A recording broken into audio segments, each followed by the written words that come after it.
Okay, welcome everybody. This is Camelia Ruth, and we're here for lesson number 3 of the Changemaker. In today's lesson, we're going to cover objection handling, locking down the sale, sales critique, and tracking. Let's just very quickly review the Changemaker steps. These are all steps that we've gone over, and hopefully you all have been practicing and role-playing and have really gotten good at these steps. Number 1, establish rapport. You must, from the beginning, establish that know you, like you, trust you foundation. The next step, discovery, finding needs. You have to ask questions. You have to probe. You have to ask the questions. You have to understand the prospect's need as well as make them understand their need. So that you can explain their problem and build a problem, which is the next step, the problem building. If you don't have a problem, if you don't identify needs, there's not going to be a need for a solution. And of course, that next step is presenting your solution and offer. And I've seen a couple of your presentations and they're all looking pretty good. If the rest of you want to get those presentations done and loaded into the Facebook group, we'll absolutely take a look at them and give you some critique. And today we're going to go into objection handling. So a couple things to note about objection handling. First of all, remember, there's a difference between rejection and objection. All right, when you get rejected, it's defined as a definite no. The definition is to refuse to accept, submit to, believe, or make use of. This prospect, if they're rejecting you, is not going to buy from you. And quite frankly, they won't even be sitting in front of you. They would have rejected you from the beginning. When you're going through your consult, you're going to be able to tell from body language whether they're moving into the rejection mode, and you'll have it in some cases, you'll even know that it's not even worth it to finish the consult. You can tell, you can sense this isn't going anywhere. They're totally rejecting you, and it's okay to just cut it short. They're not going to buy. Versus an objection, which is just a reason or an argument offered in disagreement, opposition, refusal, or disapproval. It's a maybe, all right? It's a definite maybe. They're not saying flat out no. You're not getting a flat out rejection, but they're just not ready to buy from you yet. And the reason they're not ready to buy from you yet is because you haven't done enough of the previous steps. You haven't covered their concerns. You haven't met some of their demands.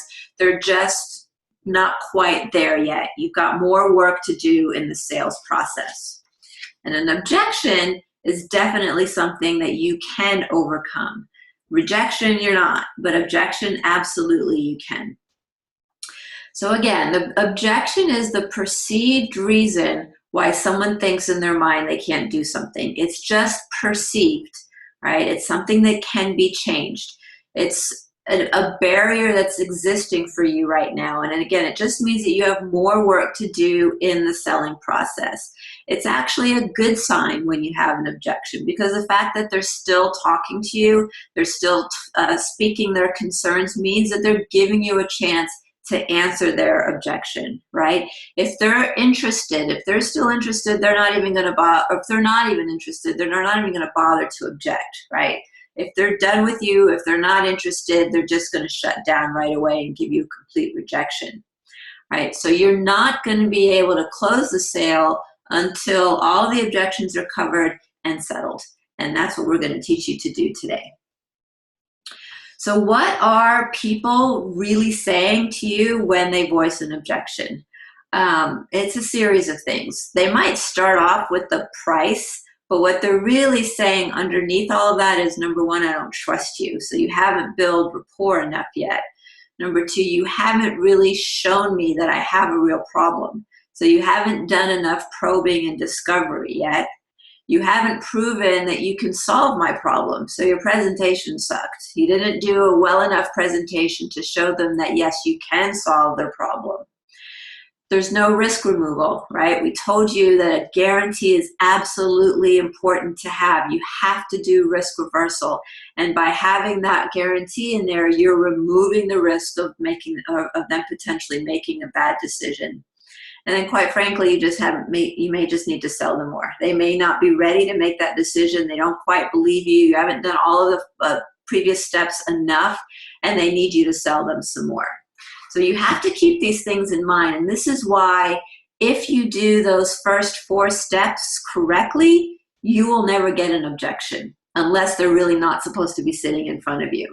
So that's why it's so important to spend the time on those steps previous so that you don't get to the objection phase. However, I'm going to twist that around a little bit and say, knowing these objections, knowing potential objections before you get into the consult is the best way to prepare for a consult, because if you have a sense of what folks' objections are going to be, you can prepare your consult based on what those objections are, which is why we ask the questions that we ask and we structure the consultation in the way that we do. All right, again, all objections come from missing or not doing one of the previous Changemaker steps correctly. If you're not doing it consistently, if you're not doing it to its full extent, if you're not really taking the time to listen and probe, you will get the objection. The one objection that is going to be really difficult to overcome is the true lack of money, right? Anybody, there will be folks that can't afford you. They just flat out can't afford you. And we didn't talk a lot about pre-qualification, but going through a pre-qualification step will alleviate having those kinds of people sitting in front of you. Honestly, for now, I would rather you sit in front of as many people as you can, regardless of whether they're qualified or not, so that you can practice and do a lot of consults and work on the whole process versus not do a lot of consults just because somebody's not qualified. Now, there is a way, of course, to do the pre-qual. Number one is a preliminary phone call where you just flat out tell them, my prices range from X to X. Is that within your budget? So you can make sure that that your prices are within their budgetary constraints, because that will be a true objection. If somebody just can't afford you, they just don't have the money, they're not going to be able to come up with the cash. And quite frankly, that's not the kind of client you want having in your mix anyway. But for now, go through the process, helps you get through some objection handling, gets you better at the consultative, and then we can tack on the pre-qualification piece. When it comes right down to objections, there's truly only 2 real objections. The number one is price. That's too expensive. And that kind of ties into a lot of different price types of objections. For example, like we just talked about, they just can't afford it. It's just too expensive. I'd like to start small and see how things go. So those are all related to price, which we'll get into in a little bit detail, because price is more based on value, not just actual dollars. And then the other one is the non-committal, the ones that say, I've got to think it over, I've got to talk to my husband or wife, the ones that just can't commit at that moment. And we'll go over some specific examples of how to deal with those 2 objections from the get-go. So again, price is the most common objection. And remember, it's not based on the actual price of what you're charging. It's based on value. If you have not shown value to a person, if you haven't shown need to this person, then they're not going to understand that what they're objecting to is not really price, but value. They're just going to say, no, I don't want to pay all that money. It's too much. I don't see the value in me spending that much money for what you just told me I was going to get. I don't see the need for it, right? So that's where price becomes the objection. Sometimes folks are just going to throw it out there as a negotiating ploy to see if they can bring your prices down a bit. So be careful of that. You don't want to bring your prices down or ever discount somebody, especially in the midst of a consult. If you're doing a special offer promotion, that's a different story. But if you're doing it in your consult, then what you're doing is negating your value, and you never want to negate your value. There's ways that you can add more value, maybe add a bonus, or add some extra value to the product or the service. So give them more value as a bonus versus discounting the price. And keep in mind, when you want something bad enough, you will find the money to pay for it. And that goes for everything. If you truly see the need and if you truly see the value, you're going to figure out how to pay for it. So keep that in mind. It's all based on value, not price. Of course, like we talked about earlier, budget is a different story, all right? If the prospect is just not financially able to make a purchase, then you've got some options. You can downsell them to a smaller option. And in some of you, we've talked about on your pricing sheet to just start with page 1 of your pricing sheet to being your most wanted product. So the ones that you want to sell.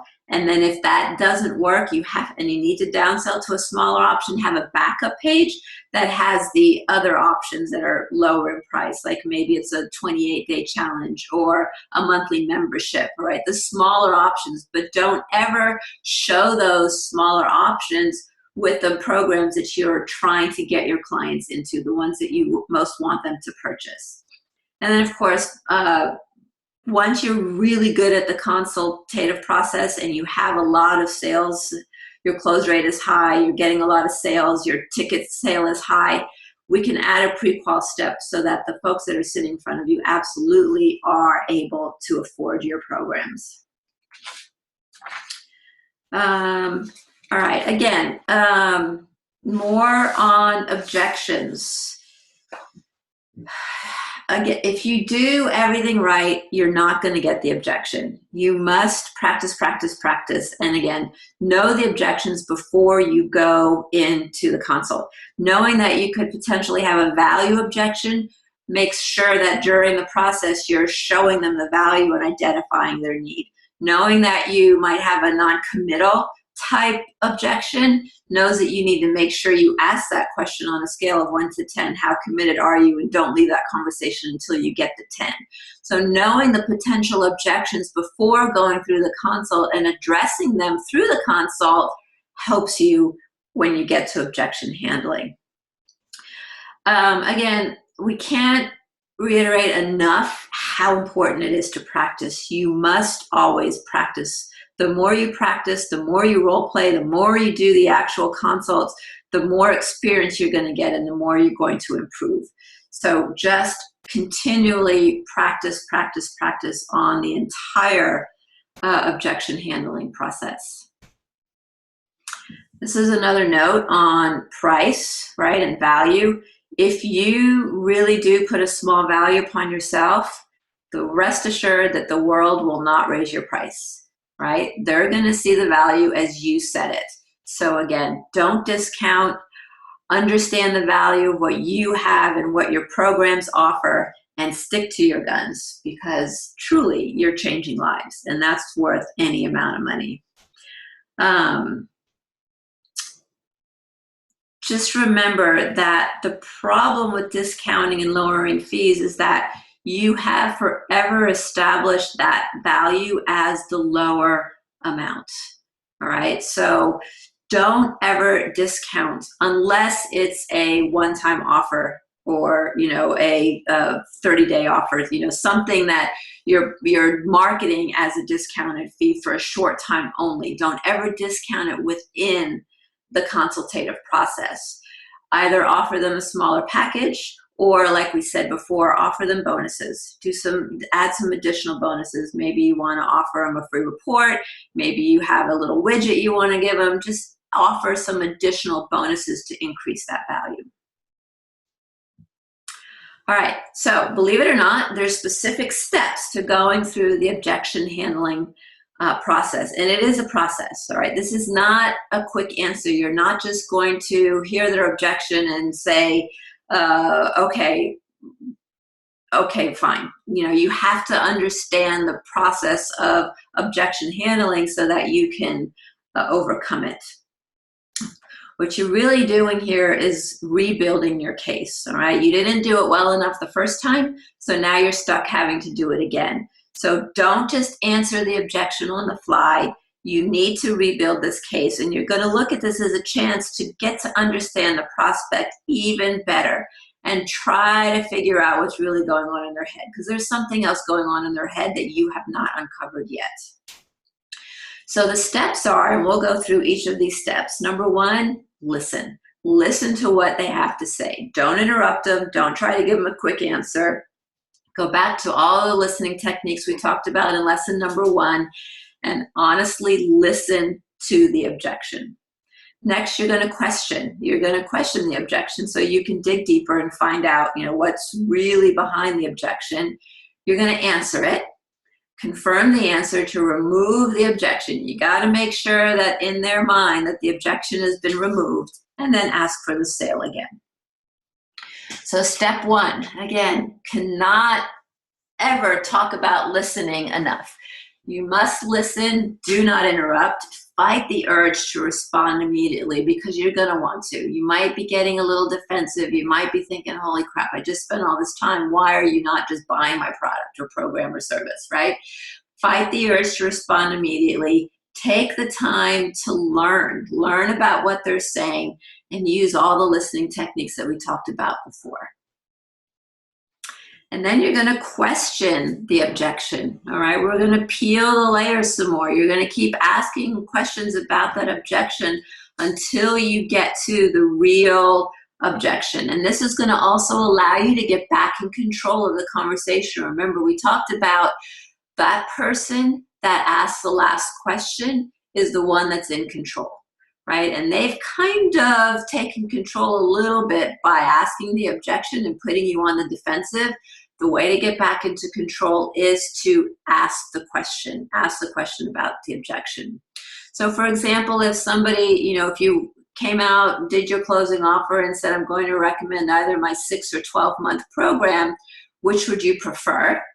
And the client comes back to you, well, you know what? I didn't realize how much money that's going to be. It's a little high.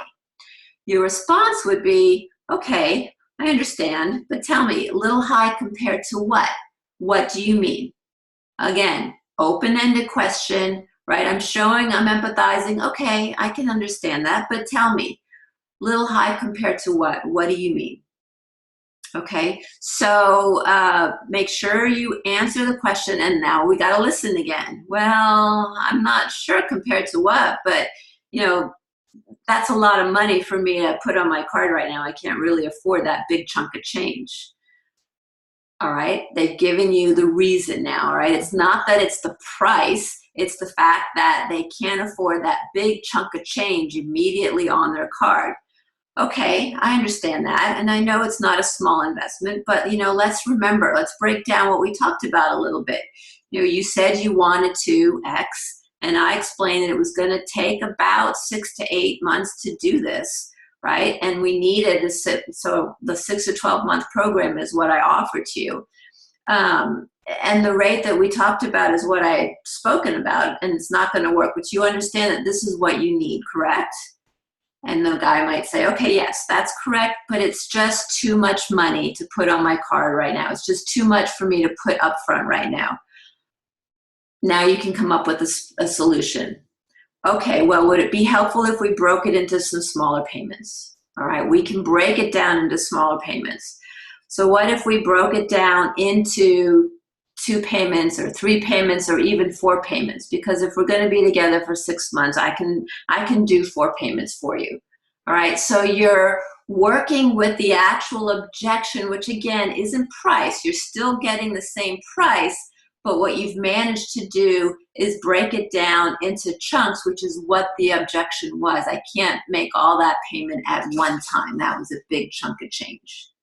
All right, so I kind of went farther into the objection handling, went past the screen. But so initially question the objection, all right? Show some gratitude, address the objection, emphasize, continue to connect on a personal level, show that you care, show that you're listening, get them to open up and share more about what the actual objection is. All right, and then like we did earlier, you answer it, okay? Again, answer it and be honest and to the point. Don't be long-winded. Probe additionally to make sure that both you and the prospect completely understand the objection. If you need to incorporate the guarantee again, alleviate risk and fear, incorporate the guarantee. Refer back, like we did earlier, refer back. Remember when we talked earlier, you said you wanted to XXX, right? Refer back. Remember when we talked earlier, you gave me a commitment level of a 10, right? Go back. Or draw back on social proof. You know, I understand exactly what you're talking about and your doubt about whether this will work, but let me remind you about John. John went through the same exact process and he had some of the same issues you were having, and now he's yada, yada, yada, right? So use these 4 items, the probing, the alleviating the fear, the referring back to previous conversation, and your social proof and testimonials to answer the objection based on what they've already told you and what they've already heard, right? You don't need at this point, unless you haven't done those steps correctly, you don't need at this point to incorporate any other information except for what you've already pulled out of the person. All right, I hope that makes sense. We're going to have some question time after this. Once you're done doing the answering, now you have to confirm. All right, again, we're holding up the mirror again so that you can ensure that they understand that you've addressed their objection. Right, so does this make sense? Would you agree? Have I answered your concern? All right, you want confirmation from them that they understand that you've addressed their objection in the proper manner. And once they've done that, yes, that's correct. Yes, I agree. Yes, you're right. Okay, great. So go back to the closing statement and make the offer again. Now, if this is where you've made an adjustment to the offer, maybe broken it down into more payments, maybe added a bonus or some additional value, you can incorporate that into that closing statement, but still go back to the, okay, great, which would you prefer? Or, okay, great, how would you like to pay? All right, so that you get closure on the sale at that point. All right, some do's and don'ts of objection handling. Number 1, do maintain a positive attitude and be enthusiastic. Don't get defensive. Don't think about all the reasons why this person is an idiot and they just won't buy from you. Be positive, be enthusiastic. These objections are natural. They're gonna happen, especially at the beginning. So don't take it personally, right? They're just the normal process of sales. Folks are, and especially there'll be some folks that are just gonna hammer you with objection, but it's the normal process. And as long as you practice and are aware of objections from the beginning, you'll handle them just fine. Keep your rapport going. Keep good eye contact. Keep all your body language solid. Keep the rapport positive, even when you're under pressure. Because right now you're probably thinking, oh my gosh, I'm not going to get the sale. Oh my gosh, I'm not going to get the sale. You need to get that thought out of your head and just realize that, oh, I just still have more work to do. And then I'm going to get the sale. And that's all it is. It's just the extension of the sales process with another step. Don'ts of objection handling, right? If they object and say, you know, well, so-and-so down the street's a lot cheaper than you, or I can go do this somewhere else and it's not going to cost me or take me as long, don't get into a fight or don't knock the competition, all right? Just be professional, be positive, don't knock the competition, but also don't say anything negative about your own company, product, or service, right? Okay, I understand that, but you know, let me remind you about what we offer to you, right? That goes above and beyond anything else you'll find out there in the community. This is what makes us unique, better, and different, right? Keep reiterating the positives about your company, product, and service. Don't ever tell the customer they're wrong. Emphasize, okay? Empathize with them, all right? Tell them you understand. Tell them, all right, I understand what you're saying, but let's remember and go back to conversations that you had before. Certainly don't argue. Don't need to lie to a customer, and don't be defensive or lose your cool. Stay positive, continue to build trust and honesty, and don't forget, if it comes to something where you don't know the answer to, it's okay to say, I don't know, but I'll find out and get back to you. That actually happened to me yesterday. I was on a sales consult, and somebody asked me a question about a payment, and I was like, you know what? I don't know, but I'll find out and I'll get back to you. So it's okay to admit that you don't know something and get back and get the answer and get back. And what you must do is get the answer and get back to them, of course. All right, so let's go through some sample dialogue. We did a little bit of this already, so we'll go back through this. Number one, again, the number one objection that you're going to get is price, right? It's too expensive. Now, that's too expensive, again, means that the value isn't there. I can't afford it probably means that they shouldn't be sitting in front of you anyway, because the budget is not there for them. But again, the first thing you do is question the objection, right? Okay, I understand that it might be too expensive, but too expensive compared to what, right? Tell me more about what makes you say that. What do you mean by too expensive? Question that objection, okay? And then let them answer. Again, listen to their answer, because their answer might be a little different from what you're expecting the answer to be, because in the example I gave you earlier, it wasn't really that it was too expensive. It was that it was too expensive for that one chunk. If they chunked it, it was better, all right? So then again, answer the objection and confirm. All right, great. Well, let's review. Remember when you said blah, blah, blah, and you wanted to blah, blah, blah, and in order to accomplish that, it's going to take X, Y, and Z. Would you agree? Yes, that's correct. Oh, yes, you're right. That is correct. All right, and then go back through and ask for the sale again.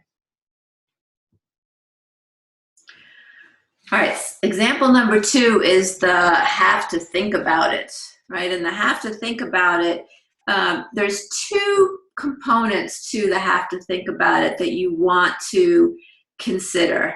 The first have to think about it is the I need to think it over. Truly, I need to think it over, but they only need to think it over, and it's just a non-committal piece for themselves, all right? That one we can address within the conversation. The second one, which we'll talk about first, is the I have to talk to my spouse, right? If somebody brings up the objection of I have to talk to my spouse, that's a difficult one to get out of. And quite frankly, you should recognize the importance of them wanting to talk to their spouse and empathize with them and say, oh, I understand, it's a big decision and these decisions need to be made as a family. Circle back around to let's schedule a time where both you and your spouse can come together to talk about the discussion or talk about the service. You want to make sure that you get both of them in a room listening to you together. If you let one person go home and talk to the spouse and it's a big ticket item, they're not going to be able to show the value, right? All that the spouse is going to say is, you want to spend $5,000 on what? Are you kidding? That's too much, right? But they didn't have the benefit of listening to your whole presentation.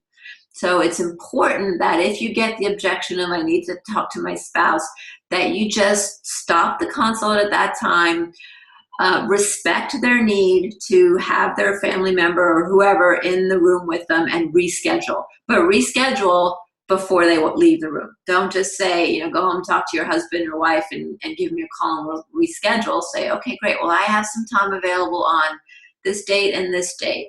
Which one works best for you both? And get them both back in the room to talk, because you're going to have to go through the whole process again, unfortunately. And again, that's another piece within pre-qualification that you can deal with up front.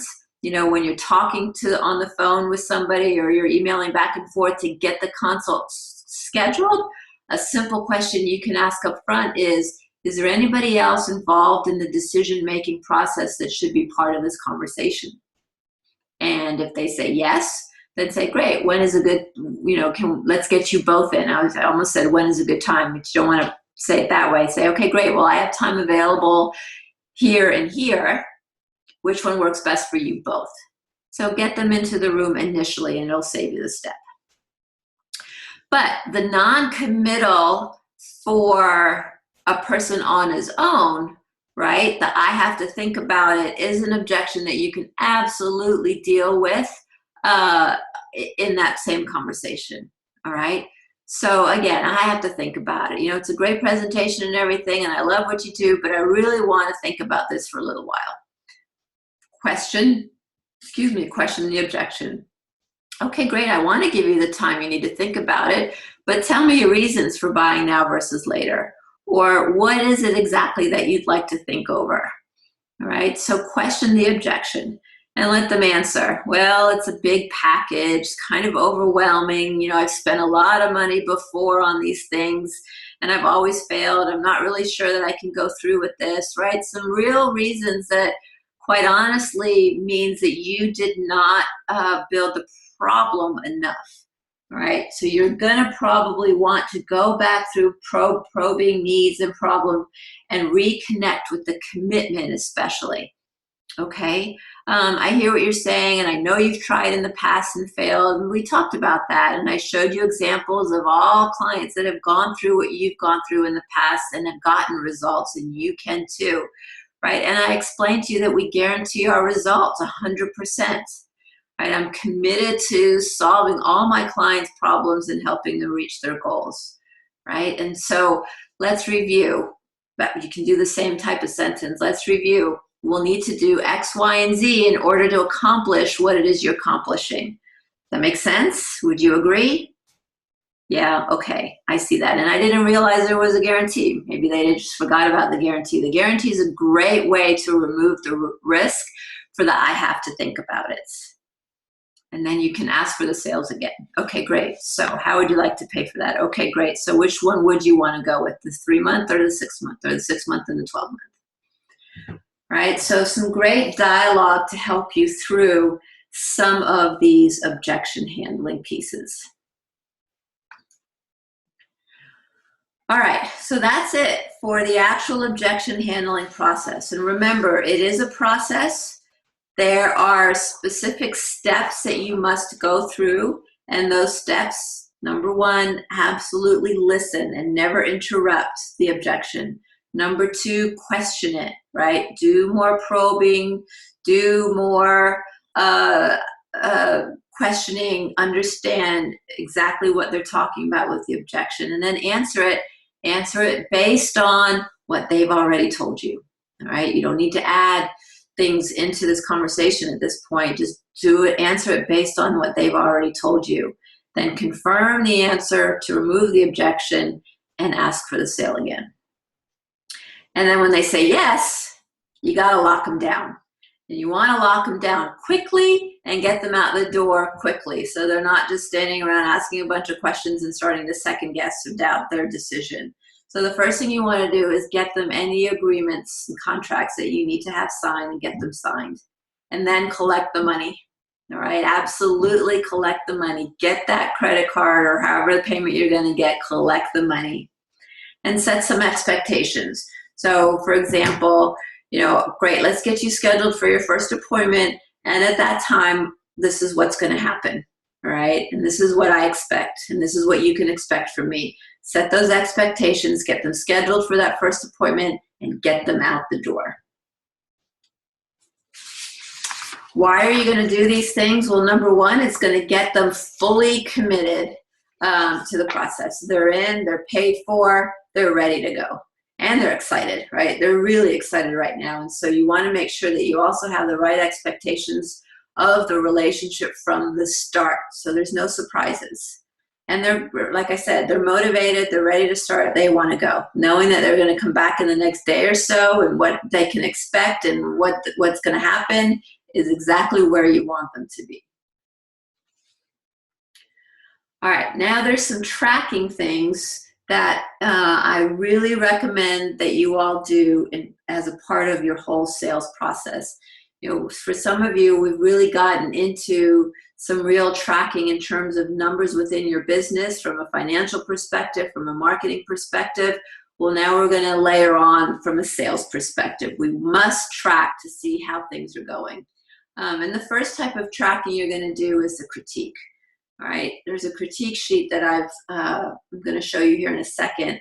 That's going to help you critique each consult so you understand how you're progressing and how you're developing. We'll break down each step, what you did right, where you might have struggled, and how to improve.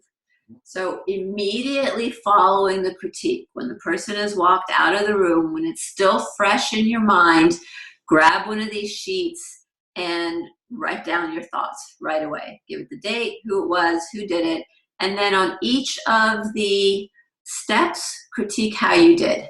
How is your probing? How is your rapport? How is your needs and problem building? Your presentation, your closing, and your objection handling on a scale of 1 to 5. Circle where you think you did and make some notes. All right, how did you feel? What was your emotion like? How did the other person come across? Did you feel tension, right? What could you have done to fix that?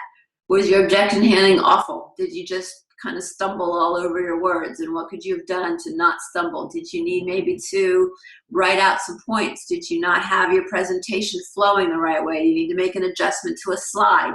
All these things are fresh in your mind right now, and you want to get them down on paper right away so that you remember them and we can go back and make the adjustment for the next one. So important that you do this for every single consultation that you do. And then the actual sales tracking numbers. We cannot improve what we don't review, all right? We don't know your numbers, we don't really know how you're doing, and we can't improve it. And unless I see the numbers on paper, I don't believe you. I won't believe that what you're telling me your close rate is a 75 if you can't show me the proof. I won't believe that your average transaction size is 1,500 or 3,000 unless I see the proof. So we must know their numbers. They must be documented because, like I said, you can't improve what you don't review. And put it on paper because I won't believe you. Here's a sample tracking worksheet. Very simply, the prospect name. When you start to pre-qualify, did you pre-qualify, yes or no? Because that's going to have a huge effect on your close rate. Because if you're sitting in front of people that truly aren't pre-qualified and you don't get the sale, that will have an effect. So for now, let's just note whether you've pre-qualified them, yes or no. Did you do an initial call, all right, to get them on to in front of you for the consult? Is it a call or is it a consult, yes or no? Did you actually have the call? And then did you close the sale, yes or no? So that call column, sometimes you're doing this via Zoom, sometimes you're doing this on a phone, sometimes you're doing this face-to-face. So that's actually, did you do the consult? Did you close the sale, yes or no? If no, what was the objection? Okay, and when you're thinking about objection, kind of dig to the deeper. If it's price, was it truly price, or could they not afford it? And denote that. All right, if it's non-committal, is it non-committal because of themselves, or they had to go talk to a spouse? So note the objection that you could not overcome. And then what was the amount of sale? Now, there's a couple ways you can do the amount of sale. You could do the amount of sale as the entire sale. So if you sold a 3-month program that's $1,000 a month, then you can do this as $3,000. Or if you just want to do the monthly amount, so if you sold a 3-month and it was $3,000 total, but they're only paying you $1,000 per month, you could put the monthly amount here. Just be consistent. All right, so we're tracking apples to apples. So if you're going to track a monthly amount of sale, always track the monthly amount of sale. If you're going to track a total sale, always track a total sale. We have to be consistent or the numbers are going to get skewed. And then the lead source. So where did they come from? Did they come from Facebook? Did they come from your website? Did they come from a Facebook ad? Were they a referral? Just what was that lead source so we can track where these people are coming from. At the end of the month, we're going to total up the total number of calls, the total closed calls, and the total amount of your sale. And we're going to determine your close rate. Your close rate is just simply the total closed sales divided by your total calls and multiply that by 100 to get a percentage. And then your average sale amount is just the total amount of your sale divided by your total closed sale, so we get an average sale. What we're looking for here is a close rate that's high. I'd love to see you at 80% or above. And an average sale amount that's high, that shows that you are selling the larger programs, the ones that you truly want people engaged in, because that's truly what's going to get them results. So again, as we go through weekly calls and you're starting to do these sales, one of the things that Gary and I will be asking you for are the sales tracking worksheet. Because if you tell me your close rate's 85%, if you can't prove it to me, I'm not going to believe you. And there you have it. Okay, we'll open this up for questions in just a second. Just next time, we're going to get more into the relationship between marketing and sales. We're going to talk about the importance as you grow as a business to duplicating yourself and selling. And then, of course, understanding lifetime client value and the importance of keeping people happy, keeping people in your programs and using them to generate new sales versus always spending the money to find new people. It's very expensive to do that. Homework. All right, you now have the entire Changemaker process in front of you. You have it from start to finish. Continue the role playing. You must continue role playing. You must practice, practice, practice.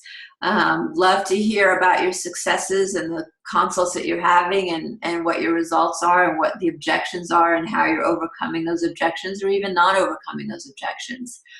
Absolutely track and measure your progress. Do not forget about the tracking. It's imperative. And then FTDI, just follow the damn instructions. Do what we've taught you, do it consistently, and you will find yourself making lots and lots of sales.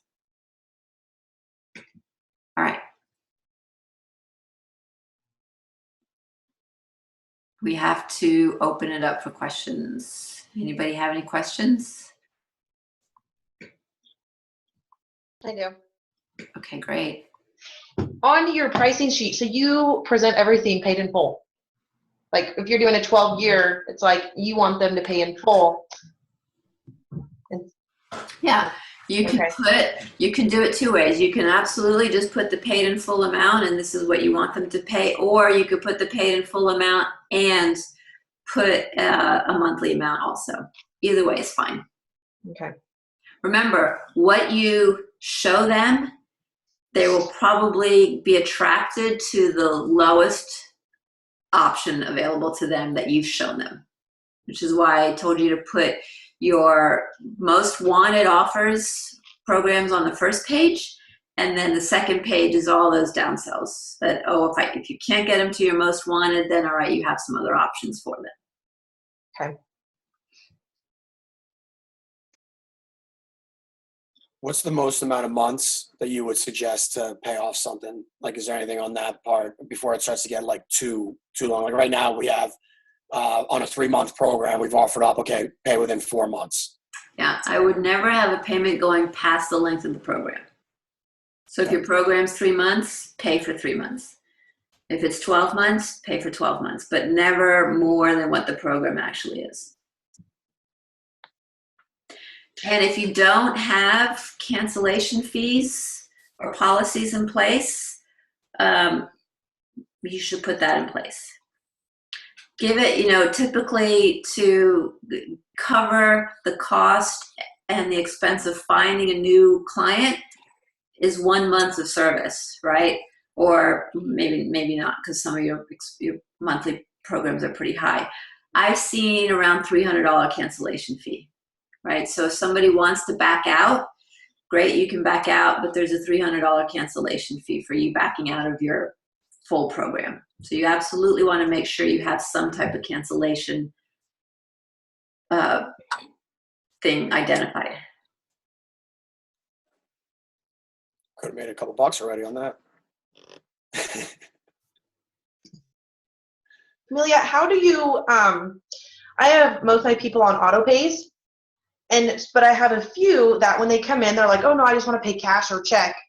And then when they end up canceling, I have no way, I mean, if they end up canceling, I've had a few where they cancel and I'm like, well, crap, I can't get their cancellation fee. How do you go about getting at least something where it can be on auto pay?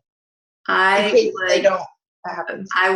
Cash is awesome, right? If they want to pay you in cash, I think that's great, but I'd always have a credit card as a backup and say, Okay. "Yeah, that's great. You know, I'm happy to take cash or check. However, I do need a credit card on file in case we miss a payment or something happens." Okay.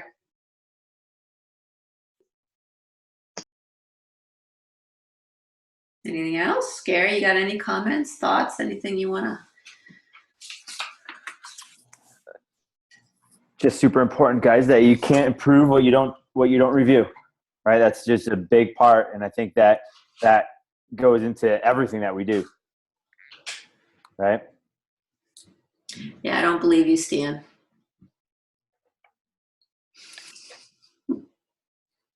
Maybe because I'm laying on my back on the couch. It might be that.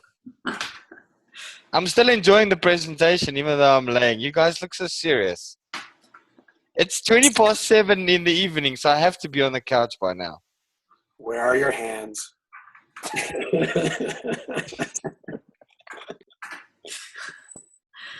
All right, on that note. All right, awesome. Anybody have any consult? Vince, did you have a couple yesterday that you went through?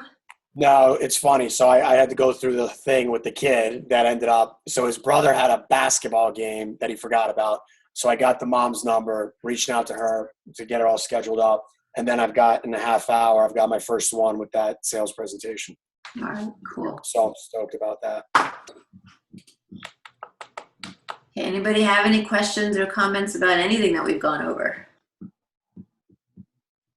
Sick stuff. Cool. Great. All right, I'm going to stop this recording, Gary.